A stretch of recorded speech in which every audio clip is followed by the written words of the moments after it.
Shalom. Aujourd'hui, nous verrons les modèles d'inspiration dans l'évangélisation. Dans l'évangélisation, nous avons donc des modèles, c'est-à-dire des personnes qui, par leur vie, nous inspirent. C'est pourquoi, dans ce cours, le premier modèle d'inspiration pour que nous soyons des moissonneurs, des évangélisateurs ou des évangélistes efficaces, notre premier modèle, c'est Jésus-Christ, car Jésus était l'évangéliste par excellence. Jésus envoya encore les disciples dans toutes les générations. Il est écrit dans la parole de l'Éternel, puis il leur dit, allez par tout le monde et prêchez la bonne nouvelle à toute la création. Cet appel du Seigneur à aller retentit encore aujourd'hui dans le cœur des enfants de Dieu. C'est un appel qui est encore valable pour l'Église jusqu'au retour de notre Seigneur Jésus-Christ. Lorsque nous analysons toutes les fois où Jésus-Christ envoya les disciples dans l'évangélisation, nous voyons la façon dont il fait entrer graduellement les ouvriers dans la moisson. Il fait entrer d'abord 12, après 70, et ensuite toutes les générations jusqu'à son retour. Et cela révèle la volonté de Dieu d'avoir et de voir des ouvriers en plus grand nombre dans la moisson. Aujourd'hui encore, Jésus continue de faire entrer des ouvriers dans sa moisson. Alors, vu ces points, nous devons comprendre que notre premier modèle d'inspiration pour l'évangélisation doit être Jésus-Christ de Nazareth, car Jésus est venu afin de nous donner un exemple. Voyons notre deuxième modèle d'inspiration pour l'évangélisation. Et notre deuxième modèle d'inspiration que nous allons étudier aujourd'hui pour l'évangélisation, c'est l'Église primitive. L'Église primitive, une église en marche pour l'évangélisation.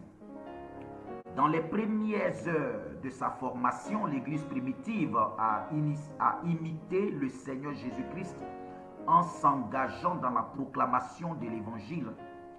En effet, Jésus ayant parcouru toute la Palestine pour annoncer la bonne nouvelle, passa le relais à ses disciples, mais à une échelle plus grande. Vous serez mes témoins à Jérusalem, dans toute la Judée, dans la Samarie et jusqu'aux extrémités de la terre. Selon Actes, le chapitre 1, verset 8. Dans le livre des Actes des Apôtres, nous pouvons voir comment l'Église primitive, dans son ensemble, a répondu à la grande commission. Elle avait pour mission de répandre l'Évangile jusqu'aux extrémités de la terre.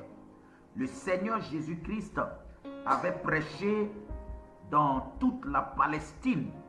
Par contre, la mission qu'il confia à l'Église devait couvrir toute la terre entière. Tout chrétien ou encore toute Église qui va au-delà de sa sphère géographique pour moissonner est un vrai imitateur de Jésus-Christ de Nazareth.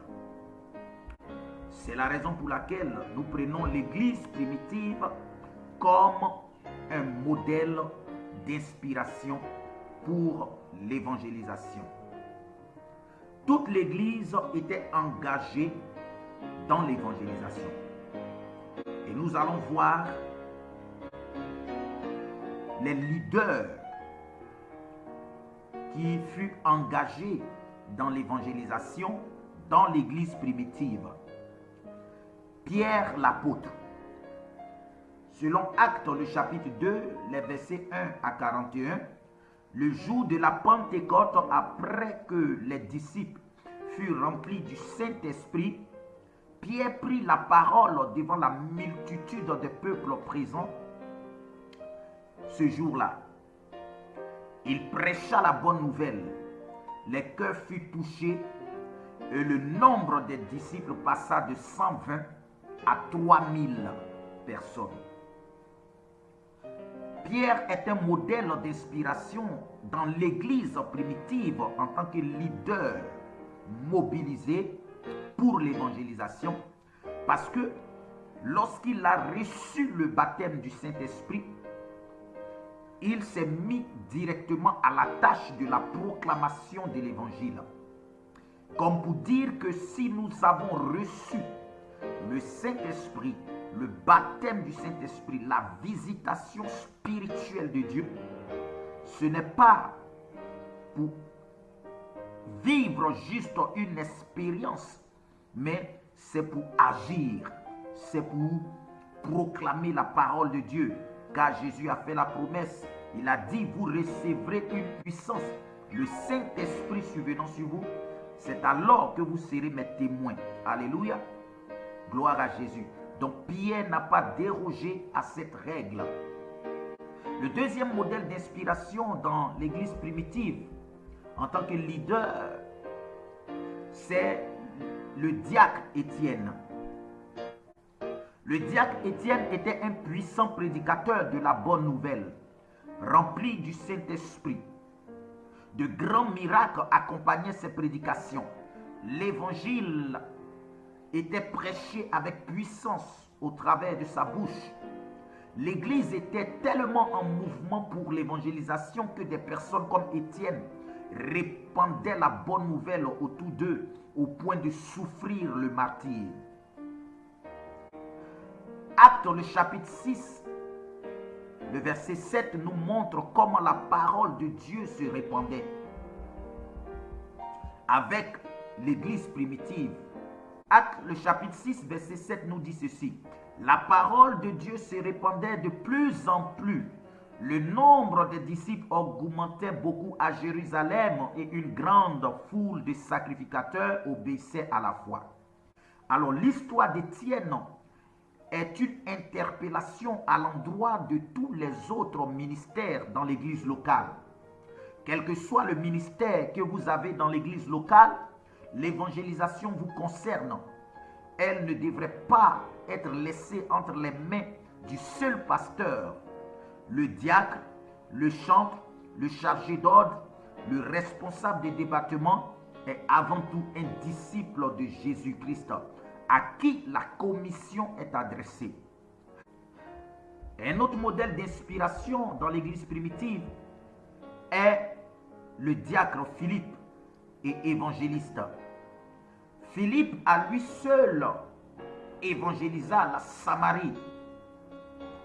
Et en voyant l'histoire de Philippe, nous pouvons comprendre que notre génération a besoin des Philippe, des gens qui embrasent par l'évangile des localités entières. Actes le chapitre 8, verset 5 à 8 nous dit ceci. Philippe étant descendu dans la ville de Samarie, il prêcha le Christ. Les foules étaient entièrement attentives à ce que disait Philippe. Lorsqu'elles apprirent et virent les miracles qu'il faisait, des esprits impurs sortaient de plusieurs démoniaques en poussant de grands cris. Et beaucoup de paralytiques et de boiteux furent guéris. Et il y eut une grande joie dans cette ville. Alléluia. Philippe à lui seul a évangélisé la Samarie parce qu'il était motivé, parce qu'il était inspiré par Jésus-Christ. Ayant reçu le Saint-Esprit, il ne pouvait plus s'asseoir. Notre génération a besoin des Philippe. Où sont les Philippe de notre génération? Des gens qui vont se lever pour embraser toute une localité par la puissance de l'évangile. Nous devons être inspirés par l'exemple de Philippe. Un autre exemple frappant dans l'église primitive, c'est l'exemple de l'apôtre Paul. Comme les autres apôtres avant lui, Paul fut motivé par le souci d'annoncer l'évangile dans toutes les nations.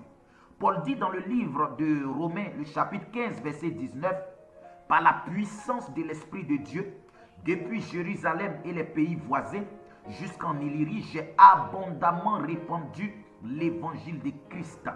Alléluia. Et il va plus loin pour dire ceci. Et je me suis fait un point d'honneur d'annoncer l'évangile là où Christ n'a pas été nommé, afin de ne pas bâtir sur le fondement d'autrui, mais selon qu'il est écrit, ceux à qui il n'avait pas été annoncé verront, et ceux qui n'avaient pas entendu parler entendront. Alors, lorsque nous voyons l'exemple de Paul décrit, démontré dans ces versets bibliques, nous devons nous laisser inspirer alors par l'Église primitive, et nous devons comprendre que c'est la volonté de Dieu pour nous de faire comme eux. Alléluia. Et voici encore un autre exemple inspirant et motivant de l'Église primitive. Actes le chapitre 8, le verset 4 nous dit ceci. Ceux qui avaient été dispersés allèrent de lieu en lieu, annonçant la bonne nouvelle de la parole. Ici, ce verset fait référence à des disciples qui ont subi la persécution. Et lorsque la persécution les a dispersés, les a fait quitter leur lieu d'origine, ces disciples-là ne sont pas restés dans le statu quo. Mais là où ils sont arrivés, ils ont répandu, ils ont sémé l'évangile. Alléluia.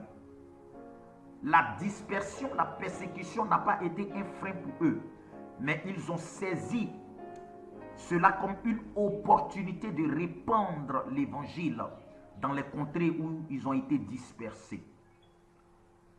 Cela peut donc nous interpeller, comme pour dire que nous ne sommes pas tous persécutés dans les pays du monde, mais nous pouvons tous être en déplacement dans des endroits. Et si nous sommes en déplacement, que ce soit par souci de voyage ou que ce soit par persécution, notre action devrait être de saisir l'opportunité et de répandre l'évangile là où nous sommes arrivés. Alors, nous devons être motivés, nous devons être inspirés par l'exemple de l'Église primitive. Car dans l'Église primitive, que ce soit les leaders, que ce soit les ministères d'aide aux ministères pastoraux, que ce soit les fidèles, tous étaient motivés, tous étaient engagés dans l'évangélisation. Et nous devons faire de même aujourd'hui dans nos différentes églises locales. Depuis les leaders jusqu'aux fidèles, tous devons nous lancer dans l'évangélisation.